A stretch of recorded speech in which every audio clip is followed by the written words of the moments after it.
This is NDTV, and you're watching NDTV Profit.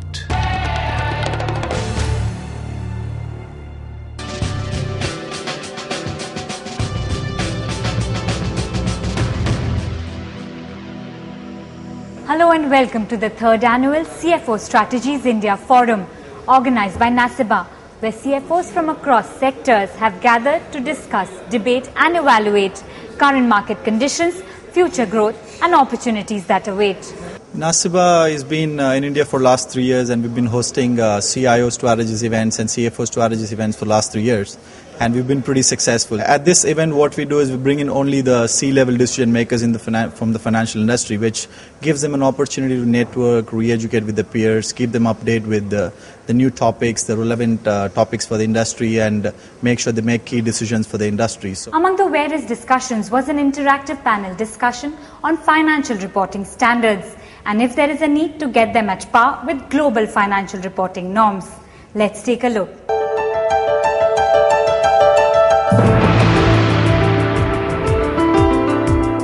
Thank you all very much for joining us here. We have with us a very special panel talking about the evolution of financial reporting standards. Let me start by introducing our guest to you. We have Mr. Jamil Khatri, who is the Head of Accountancy Advisory Services at KPMG, Dr. Paritosh C.Basu, who is a Group Controller at Essar Group, Mr. Sanjay Jain, who is a CFO at Tulip Telecom. Gentlemen, thank you all very much for joining us here today for this discussion. Let me open this panel by asking this very simple question for all of the people out there. Let's talk about the fundamental role of financial reporting, FRS. Perhaps we can talk about the existing GAAP standards that are there, as well as the new IFRS that is the topic of our discussion today. You're a consultant. Let's start with you.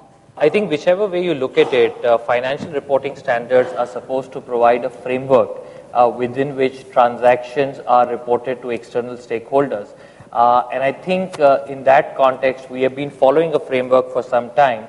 The question now is that we are trying to move to a new framework, which is the International Financial Reporting Standard. And I think one of the points that we should debate is really what does this shift in framework bring in terms of benefits, challenges and opportunities.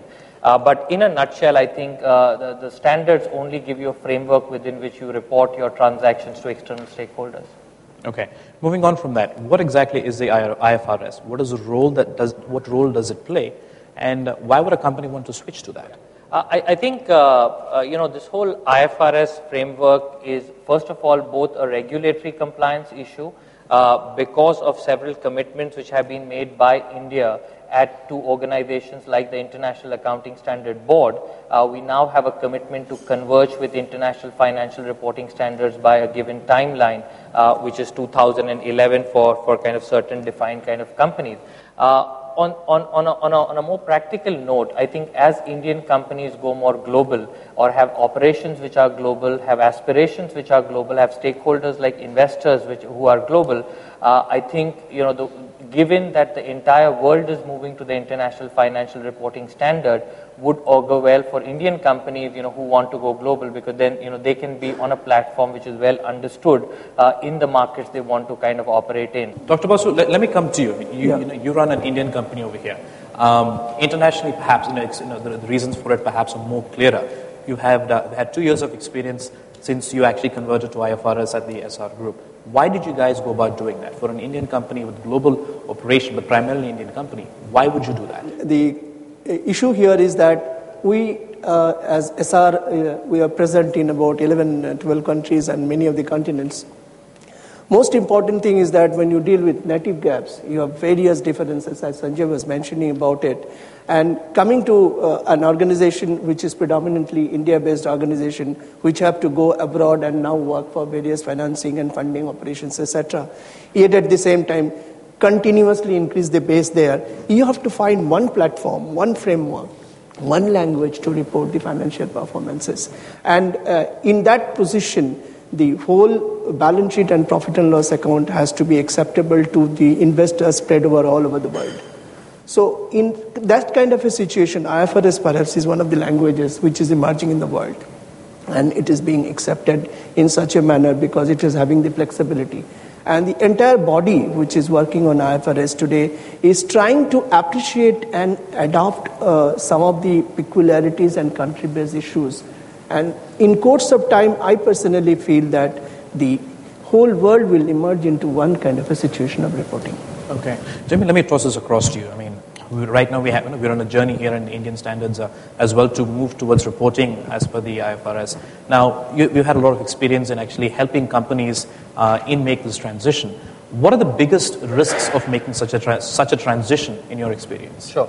I think one of the first thing, as everyone in this room should realize, is that moving to IFRS is not just a change in accounting standard, it's actually a change management program. From a mindset perspective, a lot of the accounting that Indian companies have been doing in the past is based on a particular way of accounting, whether it is historical cost, whether it is guidance available in the way things have to be done.